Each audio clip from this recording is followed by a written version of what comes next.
So we're back at it again with a good old boy in, I guess red is a common color for him?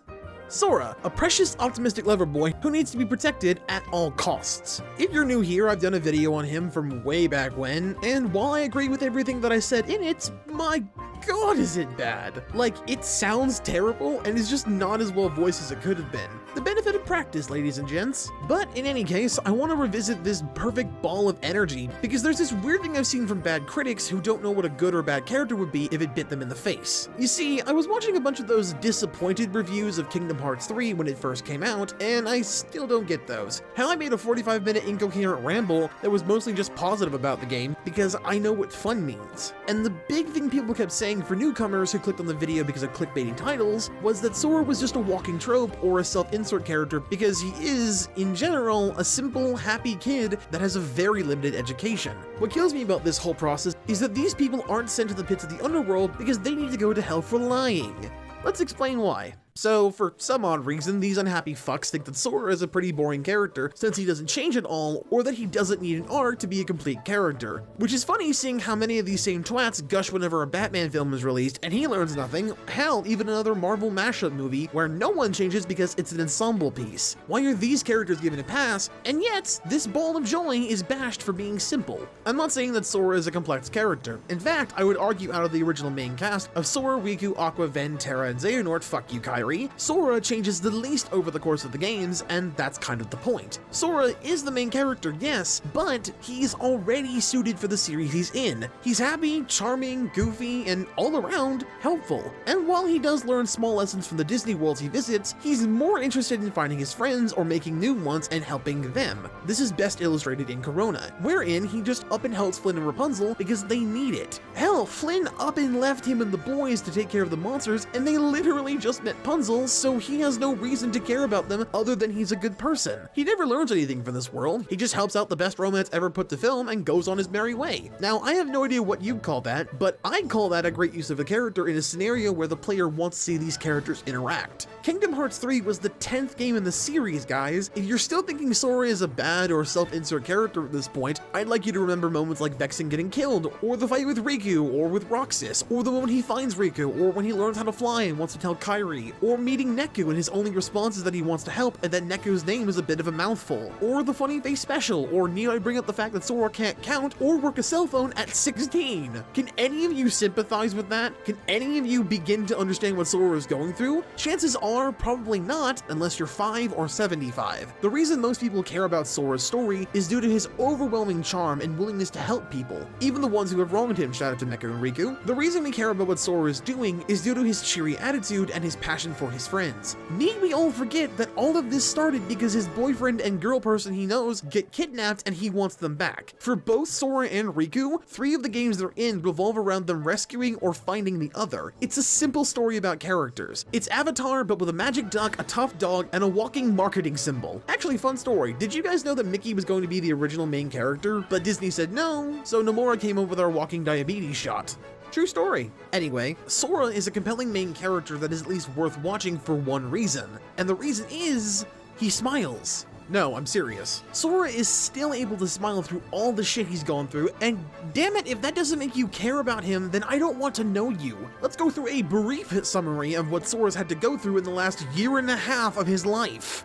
Shall we? He lost 5 of his friends and maybe perhaps his parents as well, had to hear Donald talk for the first time, had to fight his boyfriend, stabbed himself in the heart, died, got resurrected by a walking popsicle tinted red, had to fight the man who possessed his boyfriend, had to go through Chain of Memories, spawned not only Xion but also was the reason 358 over 2 days is a thing, losing his boyfriend and Pluto, oh and the popsicle again, possibly having to look at Billy Zane's face forever, getting sent into emo heaven, having to be recoded for any length of time, then being sent into a test that has a high level of failing, and is then treated like shit by not only his enemies, this also happened in KH2 by the way, but also his friends, while constantly being told that he can't go ex-machina his boyfriend until the game needs him to, then seeing all of his friends die in one swoosh, and then seeing the popsicle stick break in front of his eyes. Now tell me, if even 1/10 of what I just went through happened to you, would you be able to function or carry on knowing things are going to get better if you keep pushing through? No, you wouldn't. You'd be a puddle on the ground crying for someone to come kill you because life is an abyss of sorrow to you.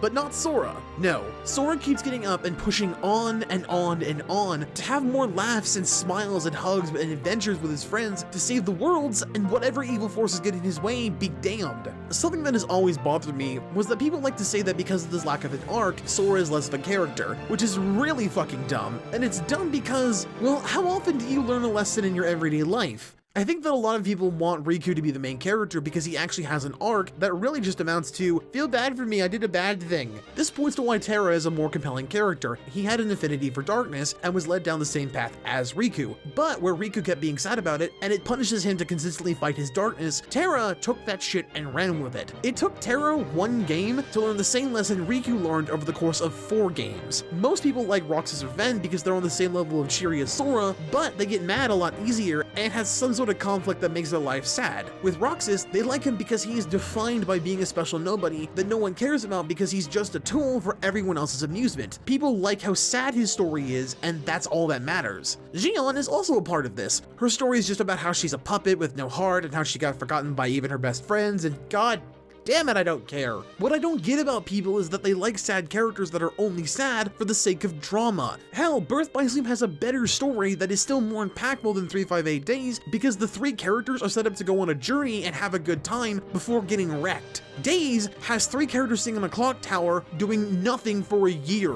Like, seriously, the missions you go on are just busy work to fuel Kingdom Hearts. It's not that interesting. The great thing about Sora is that he has none of that shit. He's just a happy kid who's excited for literally everything. Making new friends, seeing old ones, meeting fucking Santa Claus, flexing on Eugene, being adorable for the sake of being adorable, and all around being a wonderful person. Do you guys know what my favorite moment from Kingdom Hearts 1 is? Seriously, the one moment I think of when I think of that game, and to throw y'all off, it's not the funny face special, although that is cute. No, it's the moment when Sora stabs himself in order to save Kairi and the other princesses. The music is a big part of this, but it's the look he gives right before and after he stabs himself. This smile and that last look as Kairi wakes up is so damn heartbreaking to me that it legit makes me tear up whenever I see it. My favorite moment in KH2, aside from this gem, is when Sora fights Roxas and he buckles under Roxas's force. Not because it shows his weakness, but because it shows that Sora is capable of being hurt and being overpowered. But what makes him special is that he has friends that make him powerful. This is actually shown in Kingdom Hearts 3 when everyone gets whooshed. He tells Riku that, and then Riku, being the best boyfriend he could be, stops the demon tide, gives a pep talk to Sora,